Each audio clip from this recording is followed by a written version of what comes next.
48 hours. If you want to schedule a meeting, you can give us your card with visit on the back or something like that, and we'll make the phone calls over the next couple of days to try and make sure we get connected to you to try and resolve some of these problems. Richard? Just a few more comments on the frustration that you all have been experiencing with the call center. So I've been in a series of meetings with the Vice President of Operations who manages the call center, and these have been problems that he has been aware of. And there's really two changes that are coming. Why isn't he One here? is the transfer of the calls from an existing call center to a call center that has more experience with handling the types of calls that have been coming from you all. And so that transition occurred about a month ago, and so there is some higher level of expertise as well as more resources available to handle the calls, and also the creation of an escalation center that has more resources as well.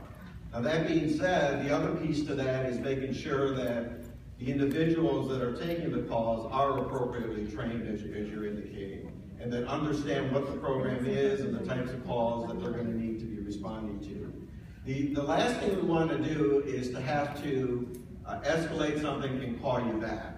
That wastes your time, that wastes our time. And so we're really working diligently to minimize those occurrences so that you can get the answer that you need on the first call that you make.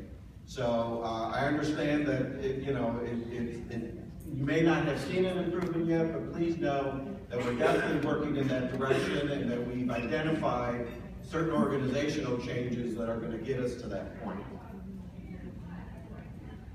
Nobody gonna clap for you. No claps. No claps. There's one back here that can come on. Hi, I'm Dorothy. I'm with the University of Chicago Physicians Group. And my major concern is we've been catching folks for years, and we still have a lot of issues where your audit department, your provider enrollment department, and your claims department do not show the same information. We can be told that there's an authorization on the file, but when we call into the claims, they're saying there's no law. We're getting authorization with providers that aren't even ours on the website. These systems haven't talked to each other for a long time, and it's creating a lot of issues. And as far as meetings, you've canceled on us in the last 2. And it's really frustrating when we can't get anything resolved. That's because they've set up so many. We submitted requests to our provider rep, and things are still unresolved, and I feel like we should just take our whole AR and plop it in your lap. Yes. Yes. Thank you. Stand up and say something. The concerns you expressed, and there, in some instances, clearly we recognize that those problems exist, and Rich and his team, including my peers, are working to try and address all of those things, particularly on the roster side as it relates to the prevention. Those are being addressed, and we recognize the problems that it's caused. I'm disappointed to hear anything about canceled meetings. We do talk to the University of Chicago on a regular basis, and so I am disappointed to hear that, no, we do. And so I'm...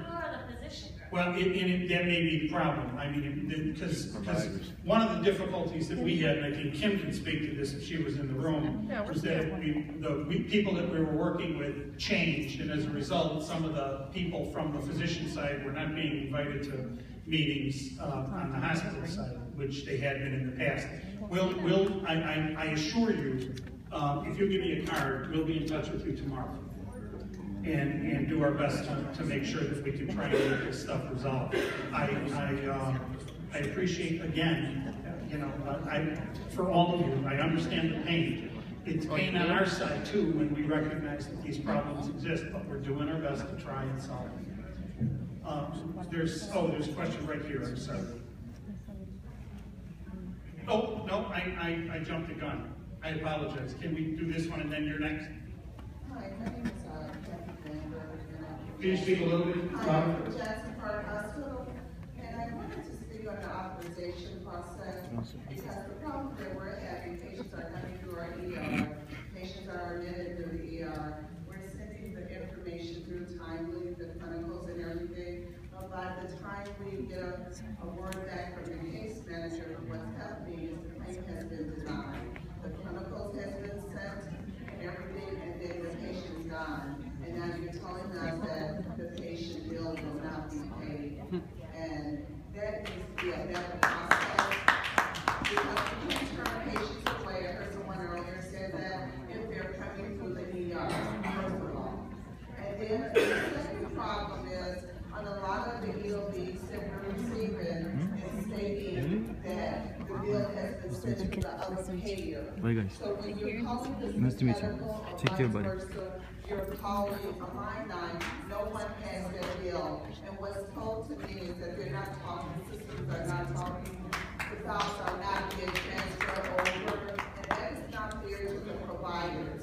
If your EOB is telling me that it has been sent over to a payer, and we need to get paid timely. We are a safety net hospital, we need our money, I hear everyone up in here, and that's why we're here. We need to get paid timely. Not why claims have been denied, and they're being denied because that some of them, they don't have this on file, they don't receive the clinicals, and we have the information, we're faxed. And then on the medical side, we're notifying timely, we get the notification, we're doing the research and everything, but the claims are still being denied. And they have been sent to the peer review. When they get back from peer review, the claims are denied, the patient's discharged. Yeah, and then by the time it's all taken care of, time we finally get it. Thousands and thousands of dollars of medication. Same shit.